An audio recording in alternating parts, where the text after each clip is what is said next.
In 1997, Batman and Robin became known as the movie that killed the Batman franchise. For years, rumors swirled about a darker sequel, one that would be a redemption round for George Clooney's Batman. According to the internet, the project was going to be called Batman Triumphant, with the villains as the Scarecrow, Harley Quinn, and potentially the Mad Hatter. There's even a script for Batman Triumphant floating in the internet that other YouTubers have done reviews for. The thing is, Batman Triumphant was never actually the title for Joel Schumacher's Batman sequel, and the script that people think is real is actually fan-made. Find out this week the myth of Batman Triumphant and the truth about Joel Schumacher's Batman 5.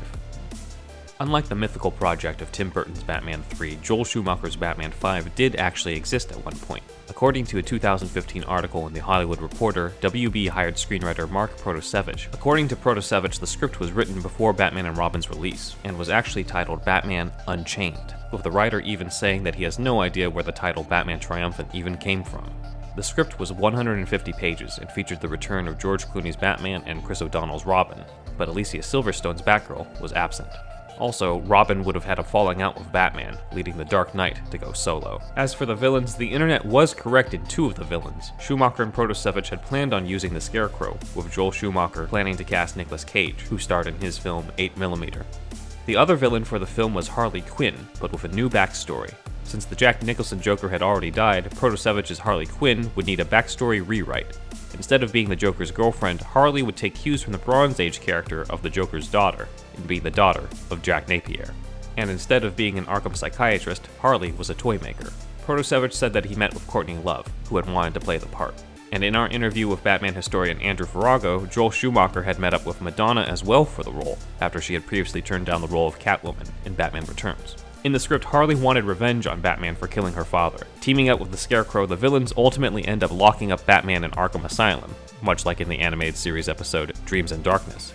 Once in Arkham, the fear gas would cause Batman to hallucinate past villains, including Tommy Lee Jones's Two-Face, Jim Carrey's Riddler, Michelle Pfeiffer's Catwoman, Danny DeVito's Penguin, and of course, Jack Nicholson's Joker. Protosevich said this was an attempt to tie this film in with all the previous movies. Batman and Robin would reunite to defeat Scarecrow, Harley Quinn would have a redemption arc, and in the final scene, Bruce would travel to Bali and enter a cave, where he'd face a swarm of bats to help him prove he had conquered his fear, much like in Batman Begins. Protosevich wrote and finished the script before Batman and Robin was even released in theaters in 1997, only for the backlash to the film to cause the end of the project. According to the writer, only a handful of execs have read the script, and it's never leaked online. That hasn't stopped people from writing their own versions, though. Several of our fans have reached out to us with a script claiming to be the Protosevich draft. However, the title is called Batman Triumphant, and none of the details from the writer appear to be in this draft. For instance, Harley Quinn is introduced at the circus as a clown and fangirl in love with the Joker, not as a toy maker who's the Joker's daughter. And the ending doesn't feature Bruce in a cave of bats, but rather ends with Batman looking over Gotham City. By comparing the details from the Protosevich interview with the script itself, it's easy to see that this is fan-made. Batman Unchained wasn't the only attempt to do a Batman sequel of Scarecrow.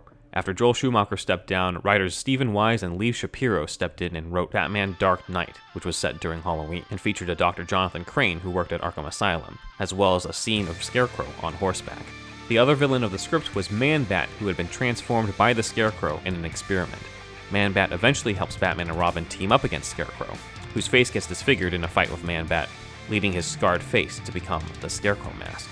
You can check out our full breakdown episode of the Batman Dark Knight script in our backlog. Batman Dark Knight was apparently meant to be the first film in a new trilogy of Batman films written by the duo. The script features Scarecrow attacking Arkham Asylum, injuring Dr. Harleen Quinzel, who would become Harley Quinn in the sequel. It also has an ending cameo with the Mad Hatter, presumably pitting him as the main villain of Batman 6. Shapiro and Wise then planned on wrapping up their arc in Batman 7, where Dick would return as Nightwing and help Batman face off against Killer Croc and Clayface. Ultimately, a change in executive regimes led Warner Brothers to pull the plug entirely on continuing the franchise and instead reboot it by diving into Batman's origins, leading to Batman Begins. So to sum everything up, Batman Unchained was the real title of Schumacher's Batman 5, whose only details come from an interview with Mark Protosevich in The Hollywood Reporter.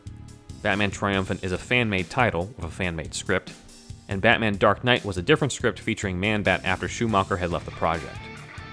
Big thanks to our research assistant Dan for giving us the visuals on this. If you want to read a fan-made comic of the Michael Keaton Batman fighting Nicolas Cage's Scarecrow, check out our friends at Batman Enigma. And if you want a similar video where we debunk the rumors on Tim Burton's Batman 3, check out The Myth of Burton's Batman 3, Batman Continues Debunked. In the meantime, I'm Ben Wan, and if you like this video, please like, comment, and subscribe. And as usual, tell all your friends about us.